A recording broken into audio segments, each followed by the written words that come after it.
Now what? Now what? Was that the question the disciples asked as they gathered in the upper room on that first Easter? Now what do we do? Life as we know it is over. Our friend and Savior Jesus is dead. Sure, we heard the women tell the news that he was alive, but can we believe it? And what do we do? What do we do? What do we do when we're in fear? Do we not draw into ourselves? We crawl under the covers. We lock ourselves in behind closed doors, either physically or emotionally. And then we ask ourselves, now what? Is this all there is? Is this it? Now what? You know, I was prepared in my head and heart for gathering our congregation and friends on the live stream for Holy Week and Easter services. Those services always involve a lot of imagery and power. But Monday came and I had to ask myself the question, now what? How do we sustain our community after Easter? What will bring us meaning and hope in the weeks ahead, since we don't know how many more weeks we'll be doing this physical distancing? And like the disciples who gathered in an upper room after Easter, wondering how life would go on after the death of their friend and Savior Jesus, we are gathered in our homes on this Sunday, behind the doors, wondering what next. But here's the good news of Easter. There is nothing that can separate us from God's love and God's power of new life. Nothing. Not locked doors, not a pandemic, not restrictions for traveling and seeing people. Nothing can separate us from new life in Christ. And what we discover in these resurrection stories is that Jesus appears. Jesus keeps showing up. He comes out of the tomb. He shows up in the garden. He shows up through the locked doors. When we're sinking deeper and deeper into the now what, Jesus shows up.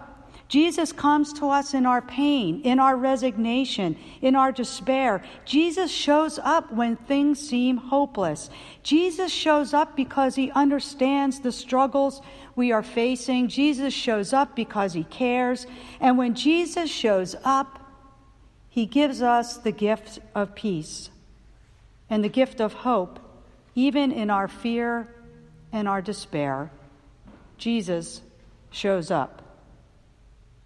Jesus showed up for me this week in some really beautiful emails and texts and cards. Your messages mean so much. And Jesus showed up when you reached out to others in the congregation and in your neighborhoods and community. You embodied the church. Like the flowers that are pushing up from the ground these days, you have chosen to rise above the despair, to find ways to share hope and life and peace. Resurrection is not something that just happened 2,000 years ago, and resurrection is not limited once a year to an Easter Sunday celebration with lilies and trumpets. Resurrection power is with us in our everyday life, as Catherine Matthews writes on the UCC webpage. As the church in ministry, we put our hands on the wounds of this broken world, but we also proclaim and live the hope that sustains us in knowing that we are going to rise again in many dramatic ways in the life of the church. We witness resurrection and experience new life. See and hear and touch the risen Jesus, the body of Christ, alive and in love with this beautiful world. We see and we believe. You'll never know just how powerful and meaningful your resurrection words and actions have been to your family, your friends, your church friends, neighbors, those working in the grocery store, wherever.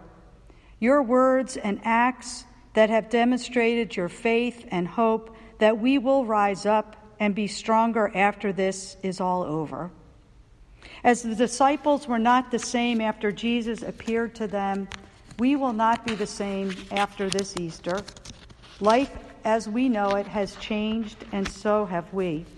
The question is, when we leave our homes, whether we will rise up to new life, a life that honors our time differently, our food differently, our relationships differently, the people who care for us differently, the people who make our lives easier differently.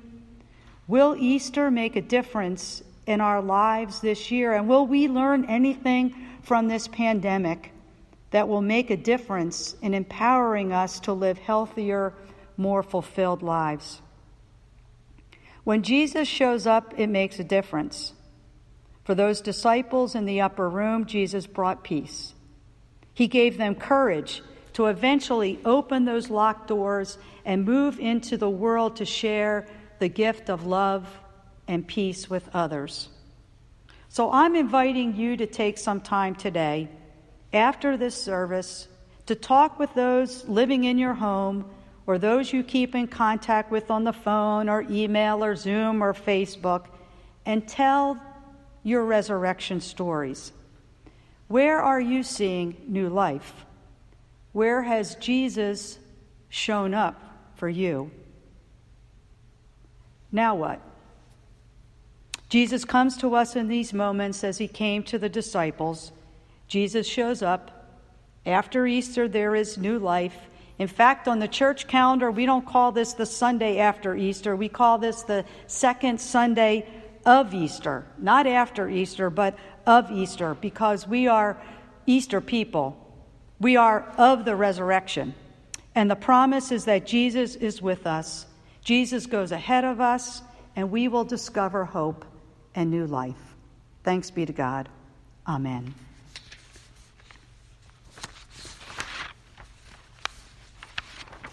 May we join our hearts in prayer.